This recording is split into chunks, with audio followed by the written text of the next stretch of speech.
வணக்கம் மக்களே. இந்த Instagram filters, AI beauty apps, இந்த ஃபேஸ் வேல்யூலாம் இப்போ தான் ட்ரெண்டு. ஆனால் 25 வருஷத்துக்கு முன்னாடி இது எல்லாத்த பற்றியுமே ஒரு தமிழ் படமே வார்னிங் கொடுத்துருக்குன்னு சொன்னால் நீங்கள் நம்புவீங்களா? இந்த அண்டர் ரேட்டட் மாஸ்டர் பீஸ் வந்து கண்டிப்பாக உங்கள் வாட்ச் லிஸ்ட்டில் இருக்கணும். போன வீடியோவில் நம்ம போட்ட மிஸ்டர் பிரசாத் அதை பற்றின வீடியோ பார்த்துட்டு நண்பர் ஒருவர் வந்து கமெண்ட் பண்ணியிருந்தார். அவர் பேர் நிர்மல். அதாவது முகம்ன்ற படம் வந்து நாசர் பண்ணியிருக்காரு, அதை பற்றி கொஞ்சம் சொல்லுங்கள் அப்படின்ட்டு. டீட்டெயில்ஸ் பார்த்தா நானும் அந்த படம் பார்த்துருக்கேன். இப்போ நான் அந்த படத்தை பார்க்கல, ரொம்ப முன்னாடி 90s தான் அந்த படம் ரிலீஸ் ஆச்சு. பார்த்த அந்த பழைய ஞாபகங்கள்லாம் இருக்குது. அந்த படத்தை பற்றின சில விஷயங்கள் ரிசர்ச் பண்ணி பார்க்கும்போது நிறைய விஷயங்கள் தெரிய வந்தது. அதை பற்றி நம்ம இந்த வீடியோவில் பார்ப்போம். நாசர் நடித்த இந்த முகம் படம் வந்து 90s ரிலீஸ் ஆச்சு. இந்த படம் என்னமோ மாஸ் ஆடியன்ஸ்க்கு வந்து பார்த்திங்கன்னா ரிலீஸ் டைமில் கனெக்டே ஆகலை. அப்போல்லாம் பார்த்திங்கன்னா இந்த படத்தை பெரிய ஃப்ளாப்னு தான் சொல்லுவாங்க. ஆனால் இப்போ அந்த படத்தை எடுத்து பார்த்தீங்கன்னு வச்சுக்கோங்களேன், இந்த காலகட்டத்துக்கு பயங்கரமாக வந்து கனெக்ட் ஆகும். ஏன்னா மக்கள் எல்லாமே வந்து வேறு ஒரு ஃபேஸ் அப்படி தான் வந்து எல்லாருக்கும் காட்டுறதுக்கு ட்ரை பண்ணுறாங்க. அதாவது ரியல் ஃபேஸ் காட்ட மாட்டுறாங்க. இந்த மாதிரி நிறைய ஆப் வச்சுட்டு ஒரு ஃபில்டர் போட்டுக்கிட்டு அந்த ஃபில்டர் ஃபேஸ் தான் வந்து இன்றைக்கி உலகத்தில் எல்லாருக்குமே தெரியுது. ஸோ ரியல் ஃபேஸ்னால் என்ன, பியூட்டி ஃபேஸ்னால் என்ன அப்படின்றத வந்து தெளிவாக மக்களுக்கு வந்து ஒரு கருத்தை சொல்லக்கூடிய படம் தான் இந்த முகம் படமே. இந்த படம் நிறைய பேர் பார்த்துருக்க மாட்டீங்க, சில பேர் பார்த்துருப்பீங்க. அதனால் வந்து ஸ்பாய்லர் இல்லாமல் இந்த படத்தோட கதையை வந்து நான் சொல்கிறேன். நாசர் அவர் தான் வந்து இந்த படத்தை நடிச்சிருக்காரு. ரங்கன் அப்படின்ற ஒரு கேரக்டரில் நடிச்சிருக்காரு. வந்து பார்த்திங்கன்னா ரோஜா நடிச்சிருக்காங்க, விவேக் நடிச்சிருக்காரு, தலைவாசல் விஜய் நடிச்சிருக்காரு, தாமு, மயில்சாமி, வெந்நீர் ஆடைமூர்த்தி, அஜய் ரத்தினம், பீலி சிவம். ஏன்னா ஒரு நல்ல ஒரு கேஸ்டிங் தான் இந்த படத்துக்கு வந்து பண்ணியிருக்காங்க. அவரோட ஃபேஸ்னால இந்த சொசைட்டி அவர் எப்படி ஜட்ஜ் பண்ணுது, ஒரு அப்பீரன்ஸ்க்கு இவ்வளோ இம்பார்ட்டன்ஸ் வந்து இருக்கா, இந்த சொசைட்டி வந்து அந்த அப்பீரன்ஸ்க்கு என்ன இம்பார்ட்டன்ஸ் கொடுக்குது, இதை பேஸ் பண்ணின படம் தான் இந்த முகம்ன்ற படம். Psychological drama. இது ஜஸ்ட் ஒரு எமோஷ்னல் மூவி மட்டும் இல்லை. இந்த படத்தோட மெசேஜே என்னன்னு பார்த்தீங்கன்னா, அழகு மட்டும் வந்து முக்கியம் இல்லை, கேரக்டர் ரொம்ப முக்கியம், அதுக்கு வந்து மரியாதை கொடுக்கணும். இந்த பவர்ஃபுல் கொஸ்டினை தான் வந்து இந்த படம் வந்து ஆடியன்ஸ் கிட்ட கேட்குது. இந்த படத்தோட மோஸ்ட் சர்ப்ரைசிங் ஃபேக்ட் என்னன்னா, நடிகர் நாசர் அவர்களுக்கு வந்து இந்த படத்தில் இருக்க யூனிக் ஃபேஸ் லுக் வந்து அப்போ இருக்கிற 90s டைமில் வந்து கம்ப்யூட்டர் கிராஃபிக்ஸ் டெக்னாலஜி மூலமாக தான் இதை வந்து கிரியேட் பண்ணியிருக்காங்க. சொன்னால் நம்ப முடியுமா?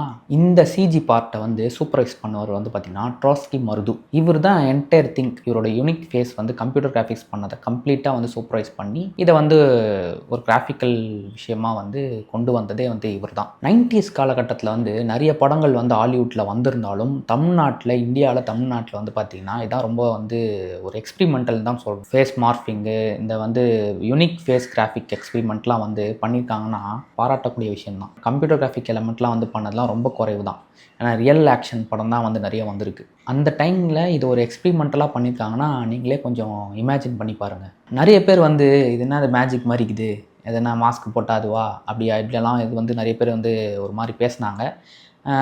கம்ப்யூட்டர் கிராஃபிக்ஸ்லாம் வந்து சரியாக பண்ணலை, இது என்னது, இது ஒரு மாதிரி நல்லா இல்லை, மூஞ்சில் வந்து மேக்கப் வந்து மெல்ட் ஆகிற மாதிரி இருக்குது அப்படிலாம் பேசிட்டாங்கன்னா, அந்த காலகட்டத்தில் 90s இப்படி ஒரு இப்படி ஒரு அட்டெம்ப்ட் பண்ணதே வந்து பெரிய விஷயம்தான். டைரக்டர் ஞான ராஜசேகரன் இவர் வந்து இந்த கமர்ஷியல் ஃபார்முலாலாம் ஓரமாக வச்சுட்டு சாங்கு கிடையாது, தேவையில்லாத ஃபைட் சீக்வன்ஸ் கிடையாது, இந்த ஓவர் த டாப் வில்லன் அப்படின்ற விஷயங்கள்லாம் இல்லாமல் ஒரு தாட் ப்ரோவோக்கிங் ஸ்க்ரீன் பிளே வந்து கிரியேட் பண்ணியிருக்காரு. விஷுவல்ஸ் பற்றி பேசணும்னா லெஜண்ட் இருக்கார் இந்த படத்தில், பிசி ஸ்ரீராம். அவரோட சினிமாட்டோகிராஃபி வந்து பார்த்திங்கன்னா ஒவ்வொரு இடத்துலையும் வந்து இந்த ஹீரோவோட லோன்லினஸ்ஸு, பெயின், சொசைட்டியோட டிஸ்கிரிமினேஷனை ஃபீல் பண்ண வைக்குது.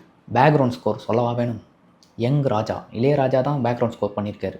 ரொம்ப சாங்ஸ் மேலெலாம் ரொம்ப ஃபோக்கஸ் பண்ணாமல் படத்துக்கு என்ன தேவை, படத்தில் வர எமோஷ்னல் சீக்வன்ஸ்லாம் வந்து எப்படி சட்டிலாக வந்து எலிவேட் பண்ணணும் அப்படின்றத வந்து ரொம்ப ஃபோக்கஸ்டாக வந்து இதுக்கு வந்து பேக்ரவுண்ட் ஸ்கோர் பண்ணியிருப்பார். இந்த படத்தில் எங்கெங்கெல்லாம் வந்து ஒரு சைலண்ட்டான ஒரு சீக்வன்ஸ்லாம் வருதோ அந்த இடத்துலலாம் சூப்பரான ஒரு பிஜிஎம் கொடுத்து அந்த சீனையே வந்து சைலண்ட் சீக்வன்ஸை வந்து கூட பேச வைப்பார். அந்த மாதிரி ஒரு பிஜிஎம் பண்ணியிருப்பார். இந்த ஃப்ளூட் ஒன்று வரும் அந்த படத்தில், அந்த முக்கியமான போர்ஷன், அந்த இடத்துல ஃப்ளூட் வந்து ரொம்ப சூப்பராக இருக்கும். ஓவராலாக இந்த படத்தில் வந்து பர்ஃபார்மன்ஸ்னு பார்த்தா வேறு யார், நாசர் தான். அவர் தான் ஒன் மேன் ஷோ தான் ஃபுல்லாக. இந்த படம் வந்து சும்மா ஒரு கமர்ஷியல் படம் அப்படி இருக்கும் இப்படி இருக்கும், பாட்டு இருக்கும், டான்ஸ் இருக்கும், காமெடி இருக்கும், ஒரு மாதிரி ஜாலியாக இருக்கும், அப்படிலாம் அந்த படத்தை பார்க்க முடியாது. இது பார்க்க ஒரு ஆர்ட் ஃபிலிம் மாதிரியும் இருக்கும், ஒரு மெசேஜ் சொல்கிற படமாகவும் இருக்கும். அப்போதைக்கு ட்ரெண்டாக இல்லைனாலும் இப்போ வந்து இருக்க ட்ரெண்டை வந்து ஒரு வார்னிங் கொடுக்குற மாதிரி ஒரு படமாக வந்து அந்த படம் இருக்குது.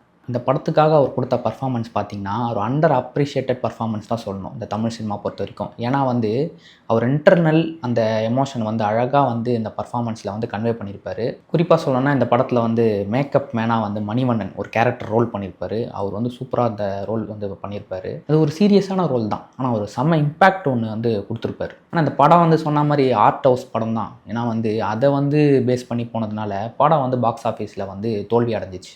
இன்னொரு குறிப்பான விஷயம் என்னென்னா, இந்த படத்துக்கு வந்து நாசர் நடிக்கிறதுக்கு முன்னாடி இந்த படத்தில் பிரசாந்த் நடிக்கிறதா தான் இருந்தது. அவரை வச்சு இந்த படம் பண்ணோம் அப்படின்ற மாதிரி தான் இருந்தது டாக்கு. ஒரு பெரிய படம்லாம் வந்து பார்த்திங்கன்னா தோல்வி அடைகிறதுனா அந்த படம் நல்லா இல்லை அப்படின்றதுக்கெலாம் இல்லை. அந்த படம் வந்து மக்கள்கிட்ட போய் சேர்கிறதுக்கும் மக்கள் வந்து அந்த படம் பார்க்குறதுக்கும் ரெடியாக இல்லை அப்படின்ற காரணம் மட்டும்தான். ஒரு கல்ட் ஃபிலிம் வந்து என்றைக்காக இருந்தாலும் வந்து அதுக்கான நாள் வந்துச்சுன்னா, அதுக்கான காலம் வந்துச்சுன்னா கண்டிப்பாக அது வந்து பேசப்படும். இந்த படம் வந்து பார்த்திங்கன்னா எந்த ஓடிடிலையும் இல்லை, யூடியூப்லையும் இல்லைன்னு நினைக்கிறேன். இந்த படம் வந்து சன் டிவி தான் வந்து ரிலீஸ் பண்ணாங்க. அழகாக வந்து படம் வந்து தேட்டருக்கு வந்து ஒரு மாதம் ஆனதுக்கப்புறமே உடனே ரிலீஸ் பண்ணதாக தான் தகவல். ஏதாவது ஒரு டவுன்லோட் ஆப்ஷன்ஸில் வந்து எங்கேயாவது இருக்கும். நீங்கள் சர்ச் பண்ணி பார்த்தீங்கன்னா நெட்டில் சில படங்கள்லாம் டவுன்லோட் பண்ணி பார்ப்போம்ல, அந்த மாதிரி ஒரு ஆப்ஷனில் போய் எங்கேயாவது கண்டிப்பாக தேடி எடுக்க முடியும். அப்படி கிடச்சா பாருங்கள். இந்த படத்தை நீங்களும் பாருங்கள், பார்த்துட்டு உங்களோட ஒப்பீனியன் என்னன்னு சொல்லுங்கள். இந்த மாதிரி ஏதாவது ஒரு ஹிடன் ஜெம் அப்படின்னு இருந்துச்சுன்னா, இந்த மாதிரி ஒரு வெளியே தெரியாத ஒரு படங்கள்லாம் இருக்கும்ல, அப்படி இருந்ததுன்னா கண்டிப்பாக வந்து கமெண்ட்டில் சொல்லுங்கள். நான் அதை பற்றி கண்டிப்பாக பேசுகிறேன். நானும் இந்த மாதிரி ஹிடன் ஜெம்ஸ்லாம் தேடிட்டு இருக்கேன். இந்த மாதிரி ஒரு நல்ல இன்ஃபர்மேஷனான வீடியோ உங்களுக்கு பிடிச்சிருக்குன்னா சப்ஸ்கிரைப் பண்ணிக்கோங்க, லைக் பண்ணுங்கள், கமெண்ட் பண்ணுங்கள், ஷேர் பண்ணுங்கள். பார்த்து பத்திரம். டாடா. Thank you.